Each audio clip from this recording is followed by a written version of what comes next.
Manuel, la técnica sexual más conocida, por lo menos a nivel de nombre, si no internamente, es el Tantra. ¿Qué nos puedes contar de ella? Pues sí, quizá Tantra es el único sistema más o menos organizado en forma de religión que hay donde la sexualidad tenga una importancia especial. Es decir, es una religión, es una forma de religión, indudablemente, nace en la India, es quizá la única línea de yoga que no nos fue traída hacia Occidente con la sociedad teosófica. Curiosamente, parece que eran bastante puritanos ellos en sí. Esta línea de yoga, yoga significa unión, esa línea de yoga utiliza distintas técnicas. Quizá el problema es que cuando alguien le dice tantra, dice sexo. Es un error. Tantra es un sistema por medio del cual el individuo, que se autodefine como guerrero, intenta llegar a la iluminación no huyendo del mundo, sino utilizando los medios que el mundo le plantea. Es decir, a través de la realidad intenta llegar a la luz o a la iluminación o a la trascendencia, no huyendo de la realidad. Entonces, dentro de esa realidad se incluye de una forma especial el sexo, porque el sexo se convierte, insisto, y es muy importante entenderlo, aunque para algunos quizá les cueste el relacionar una cosa con otra, el sexo se convierte en un verdadero sacramento, en un sistema de unión, en el que el participante masculino no se une a su compañera solamente, sino que a través de su compañera se une con la divinidad femenina. Mientras que la participante femenina, a través de su compañero, no se une al hombre en sí, sino al principio divino masculino. Entonces, de alguna forma, es tanto como trascender la persona que tienes delante y unirte con el principio universal del poder. Para los tántricos, el universo nace del orgasmo entre Shiva y Shakti. Incluso desde tiempos ancestrales hay lo que se puede llamar un herbolario secreto de la magia sexual, como es el azafrán, como es la mandrágora, el ginseng. Parece ser que tienen ciertas propiedades afrodisíacas, ¿no? ¿Es así? Si te he de ser sincero, la inmensa mayoría de las plantas, que hay muchas, hay todo un recetario afrodisíaco inmenso, desde lianas brasileñas hasta cosas pues sencillísimas, o cosas súper complicadas, como las famosas cantáridas del Marqués de Sade, que lo que terminaban por provocar una intoxicación y creaban peligro de muerte, es decir, pueden ser peligrosas en una dosis excesiva. Bueno, de hecho, todo producto que supuestamente provoca un efecto afrodisíaco, en realidad o es un efecto a largo plazo, si es un producto que hay que irlo tomando progresivamente, o bien es un efecto de tipo alucinógeno, que lo que hace no es realmente potenciar el sexo, sino desinhibir, que ya es mucho. O sea, en la sociedad que tenemos, como tenemos una inhibición importante, y el hombre tiene una cierta naturaleza hacia el impulso sexual, cuando esa naturaleza se bloquea, entonces surge su impulso natural. Entonces ahí está el efecto afrodisíaco de algunos de los estimulantes. De hecho, tanto como un efecto trascendental, no hay tantos que lo tengan. Hay algunos que sí que lo tienen, hay algunos que tienen efectos bastante dramáticos o bastante directos. Por otro lado, quizá confío más en los que crean una tonalidad correcta en el cuerpo, para que el cuerpo por sí solo desarrolle su naturaleza, que no en los que provocan o prometen efectos milagrosos. Ahora bien, hay algunos productos, insisto, en que tienen efectos muy importantes y directos y reales. Y hay algunos productos también que afectan de forma sugestiva a la persona. Y utilizando esa sugestión consigues resultados maravillosos e increíbles que a veces no conseguirías de otra forma. Es decir, a veces a una persona convenciéndole de que ha tomado un afrodisíaco, pero no habiendo tomado absolutamente nada, se pueden obtener, exactamente, se pueden obtener resultados totalmente afrodisíacos. Estamos hablando constantemente del sexo como energía. Nos hablabas también anteriormente, nos decías que había un chakra sexual. ¿Qué nos puedes contar de él?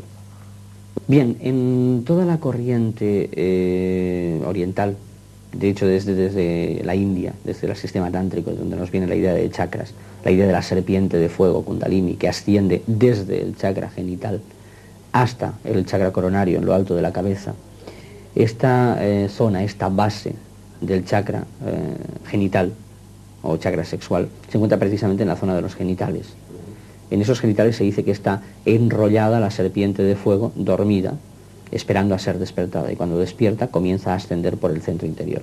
Entonces la ubicación es esa, coincide, curiosamente, y aquí que la gente no piense que todo es pura filosofía trascendentalista, ideas mentales exclusivamente, sino que hay cosas físicas que están trabajando en este terreno. O sea, que la gente no se confunda demasiado, porque hay un punto que realmente puede dar mucho que pensar. En el centro sexual, en la chakra sexual, se ubica precisamente una zona glandular importantísima, que son las gónadas, lo que te he dicho antes.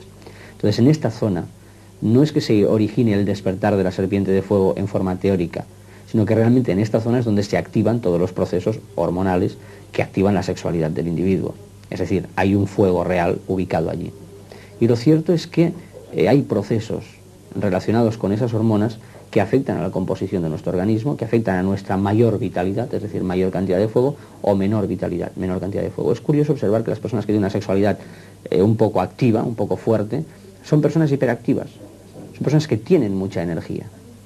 Mientras que las personas que tienen una sexualidad neutra o nula o de bajo nivel son personas generalmente apocadas, débiles, agotadas, con poco espíritu, que se dice normalmente.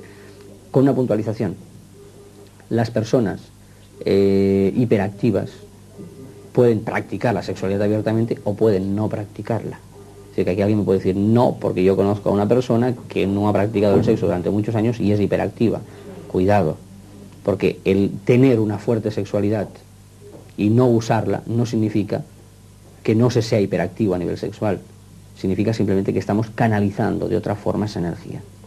Por ejemplo, hay una persona que tenía una gran fuerza sexual y no practicaba el sexo en nuestro país, que es el señor San Juan de la Cruz o la señora Santa Teresa de Jesús. Son dos personas en cuyas obras, en cuyos poemas se trasciende una sexualidad fuertísima, pero una sexualidad canalizada interiormente hacia metas espirituales. Esas personas eran súper vitales, eran muy activas, tenían una gran carga espiritual y física. Sin embargo, podríamos decir que no practicaban el sexo. Hablando un poco de la diferencia de culturas entre Oriente y Occidente, tenemos el caso de la India, donde hay templos públicos, donde hay una pública adoración al sexo. ¿Por qué esa diferencia cultural entre Oriente y Occidente?